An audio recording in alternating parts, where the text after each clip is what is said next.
আজি আমি ক্লাছ 6ৰ আমাৰ বিজ্ঞানৰ প্ৰথম খণ্ডৰ অধ্যায় 2 জীৱ আৰু জৈৱ বৈচিত্ৰ্য পাঠৰ অনুশীলনী প্ৰশ্নসমূহ আলোচনা কৰিম। গতিকে ভিডিঅ'টো আৰম্ভ কৰাৰ আগতে তোমালোকক এটা কথা কওঁ, তোমালোকে যদি ভিডিঅ'টো স্পষ্টকৈ দেখা নাই তেন্তে তোমালোকে ভিডিঅ'টোৰ কোৱালিটি বঢ়াই লোৱা, অৰ্থাৎ ভিডিঅ'টো HD কোৱালিটিত চোৱা।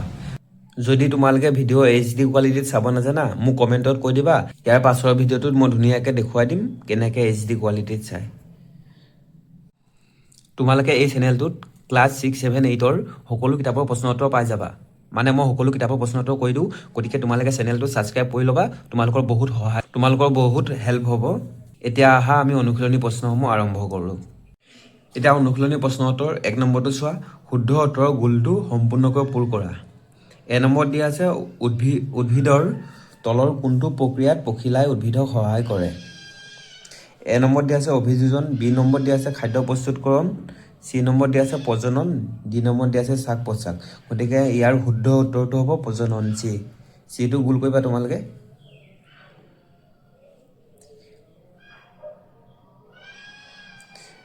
মানে পখিলাই উদ্ভিদক প্ৰজনন প্ৰক্ৰিয়াত সহায় কৰে। এতিয়া প্ৰজনন প্ৰক্ৰিয়াত কেনেদৰে সহায় কৰে চোৱা, পখিলাই যেতিয়া উদ্ভিদৰ এপাহ ফুলৰ পৰা আন এটা ফুলত পৰে, তেতিয়া মানে উদ্ভিদৰ ফুলত থকা ৰেণুসমূহ পখিলাৰ হাত ভৰিত লাগি যায়। তেনেদৰে ৰেণুসমূহক এটা ফুলৰ পৰা আন এটা ফুললৈ কঢ়িয়াই প্ৰজনন কৰে।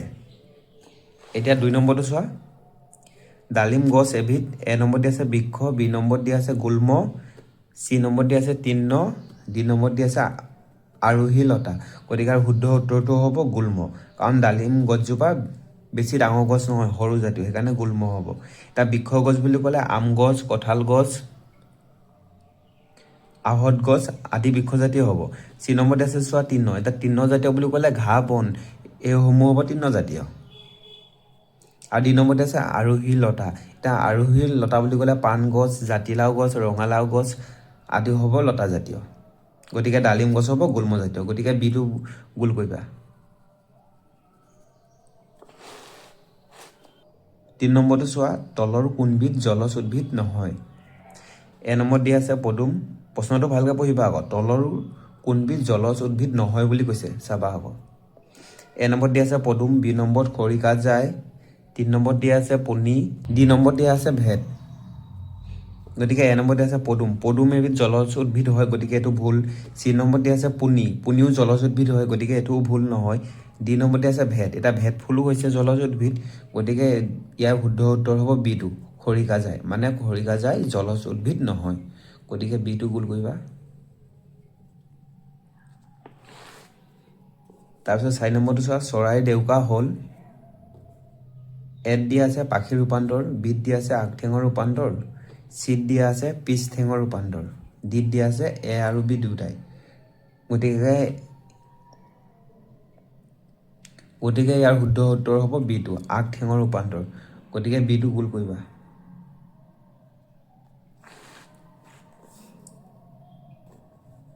তাৰপিছত 5 নম্বৰ দিয়া আছে ঠাণ্ডা ঠাইত থকা জন্তুবোৰৰ দেহত দীঘল নোমৰ কাৰ্য কি। মানে ঠাণ্ডা ঠাইত বাস কৰা জন্তুবোৰৰ দেহত থকা দীঘল নোমৰ কাৰ্য কি। নম্বৰত এটা অপশ্যন চাবা।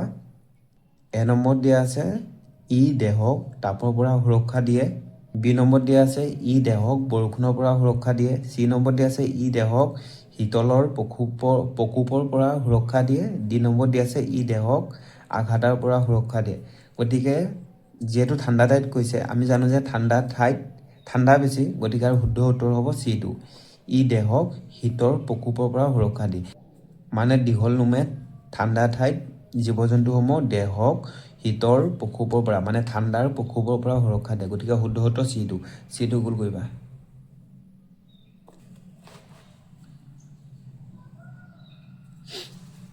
দুই নম্বৰটো চাবা, খালী ঠাই পূৰ কৰা।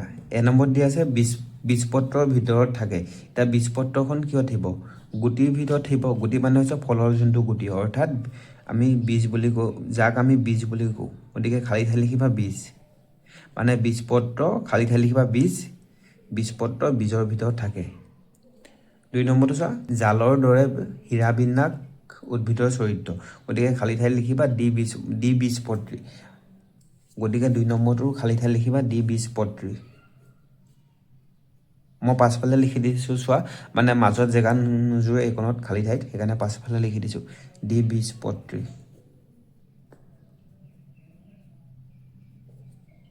গতিকে খালী ঠাই লিখিবা দ্বিবীজপত্ৰী। 2 নম্বৰটো চোৱা, জালৰ দৰে হীৰাবিন্যাস দ্বিবীজপত্ৰী উদ্ভিদৰ চৰিত্ৰ। 3 নম্বৰটো চোৱা, উত্তৰ কোষটোত খালী ঠাইত লিখিবা খাদ্য। এইটো খল দেই, খাদ্য। 3 নম্বৰটো লিখিবা উত্তৰ কোষটোত খাদ্য জমা হৈ থাকে।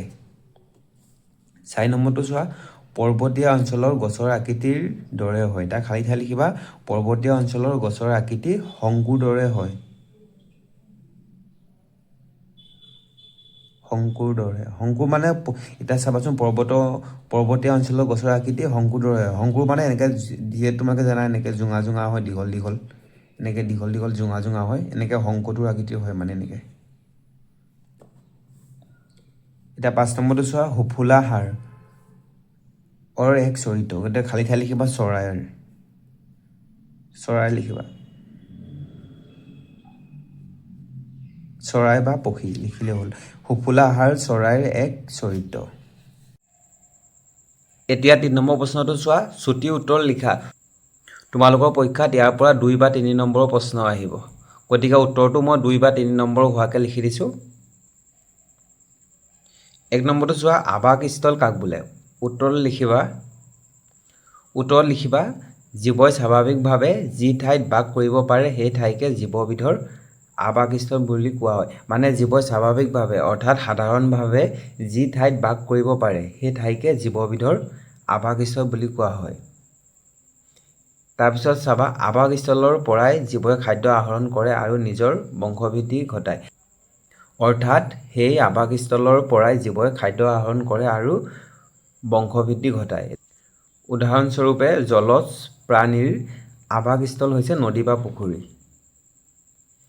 এতিয়া চাবা, তোমালোকে যদি পৰীক্ষাত পাৰা মানে উদাহৰণ লিখি দিবা। তোমালোকে বিজ্ঞানত যিমানে উদাহৰণ লিখি দিবা সিমানে মানে ফুল নম্বৰ পাবা তেতিয়া পৰীক্ষাত। তোমালোকে চেষ্টা কৰিবা যাতে প্ৰতিটো উত্তৰ লিখোঁতে এটা উদাহৰণ দিব পাৰা।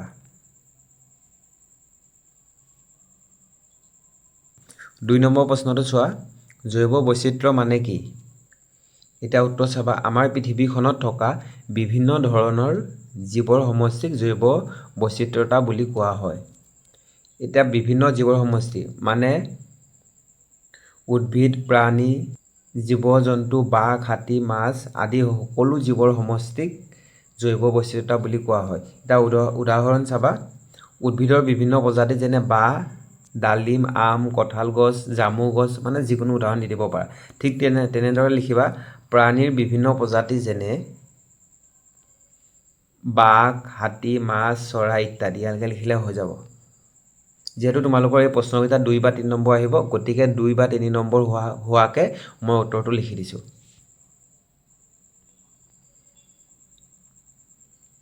3 নম্বৰটো চোৱা, কেকটাছে মৰুভূমিত জীয়াই থাকিবলৈ কিদৰে অভিযোজন কৰে? মানে 3 নম্বৰ প্ৰশ্নটোত কৈছে কেকটাছে মৰুভূমিত জীয়াই থাকিবলৈ কি ধৰণৰ অভিযোজন অৰ্থাৎ পদক্ষেপ লয়। উত্তৰ লিখিবা কেকটাছে মৰুভূমিত জীয়াই থাকিবলৈ বিভিন্ন ধৰণৰ অভিযোজন কৰে। এই অভিযোজনসমূহ তলত আলোচনা কৰা হ'ল বা এই অভিযোজনসমূহ হ'ল। 1 নম্বৰ লিখিবা কেকটাছৰ পাত কাঁইটত পৰিণত হৈ যায় যাতে পানীৰ বাষ্পীভৱন কম হয়। তোমালোকে জানা মৰুভূমিত পানীৰ পৰিমাণ কম, সেইকাৰণে কি কৰে কেকটাছৰ পাতসমূহ কাঁইটত পৰিণত হৈ যায় যাতে পানীৰ বাষ্পীভৱন কম হয়।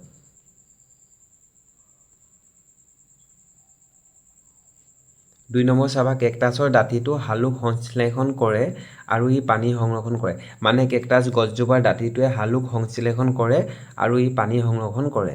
3 নম্বৰতে চাবা, কেকটাছৰ শিপা গভীৰলৈ আৰু কেতিয়াবা বহলাই যায় যাতে কম পৰিমাণে থকা পানীও শোষণ কৰিব পাৰে। মানে কেকটাছ গছজোপাৰ শিপাখিনি মাটিৰ তললৈ আৰু কেতিয়াবা মাটিৰ চাৰিওফালে মানে বহলাই যায় বা বিয়পি পৰে যাতে মাটিত থকা কম পৰিমাণৰ পানীখিনিও গছজোপাই শোষণ কৰিব পাৰে। 4 নম্বৰটোত লিখিবা দেহত পানী সংৰক্ষণ কৰাৰ ক্ষমতা থাকে। গতিকে এই 4 ধৰণৰ অভিযোজন কৰি কেকটাছে মৰুভূমিত জীয়াই থাকে। এতিয়া পাছৰ প্ৰশ্নটোলৈ যাওঁ।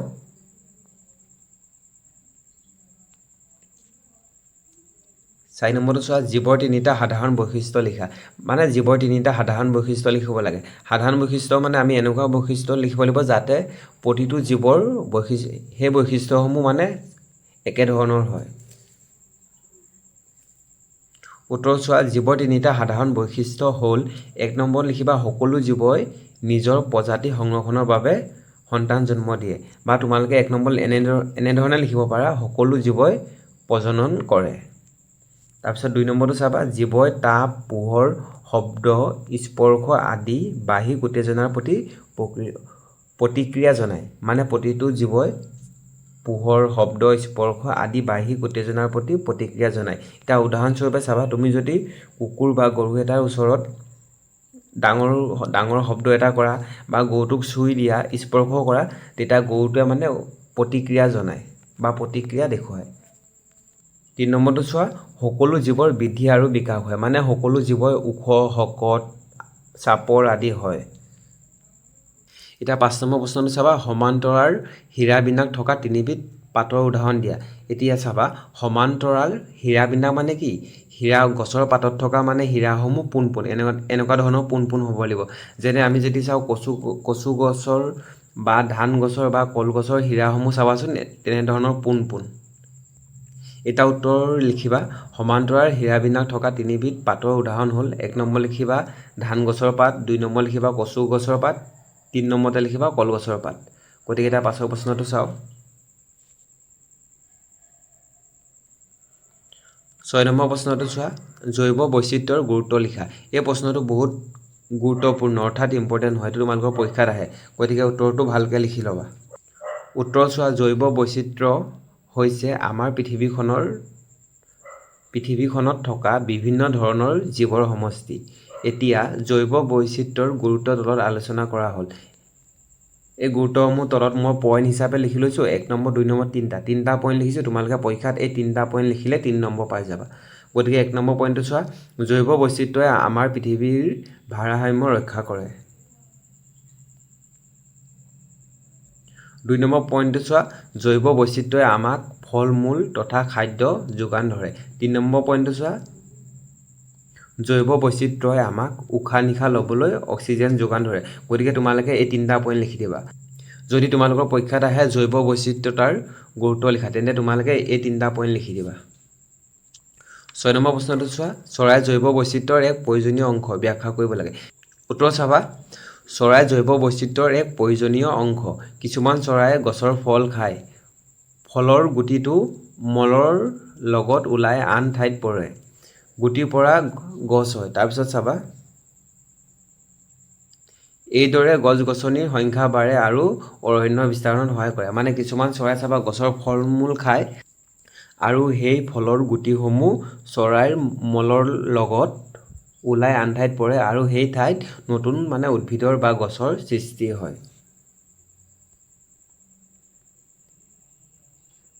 তাৰপাছত চাবা, আন কিছুমান চৰাইয়ে শস্য পথাৰত থকা অনিষ্টকাৰী পোক-পতংগ খাই শস্যৰ উপকাৰ সাধন কৰে।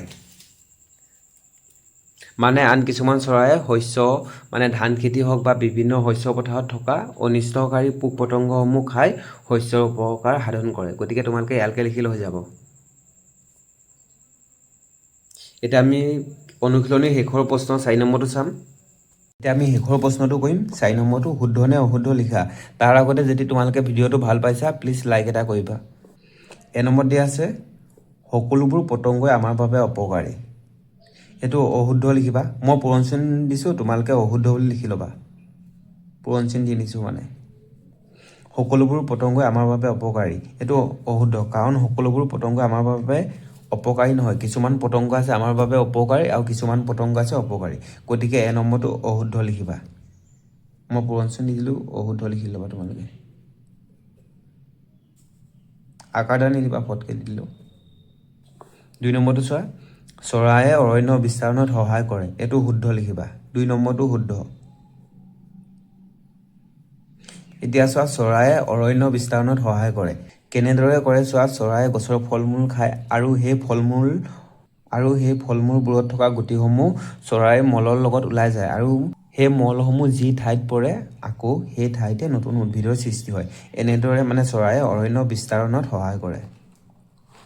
৩ নম্বৰটো চোৱা, পৰিৱেশৰ সকলো জীৱৰ মাজত কোনো ধৰণৰ পৰস্পৰ সম্পৰ্ক নাই। এইটো অশুদ্ধ লিখিবা।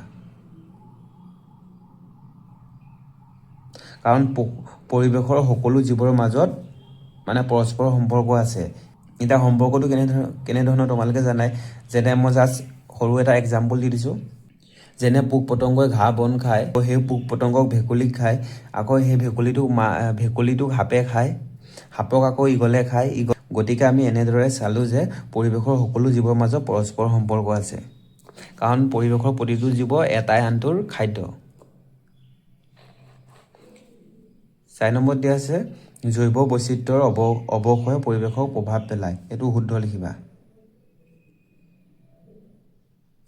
এতিয়া চোৱা, জৈৱ বৈচিত্ৰ্য যেতিয়া অৱক্ষয় হৈ যায় তেতিয়া পৰিৱেশক প্ৰভাৱ পেলায়, কাৰণ জৈৱ বৈচিত্ৰ্য যিকোনো জীৱ অৰ্থাৎ ভেকুলী বা এন্দুৰ মানে নিগনি যদি মৰি যায় তেতিয়া সাপৰ খাদ্য নাইকিয়া হৈ যাব, গতিকে সাপো মৰি যাব।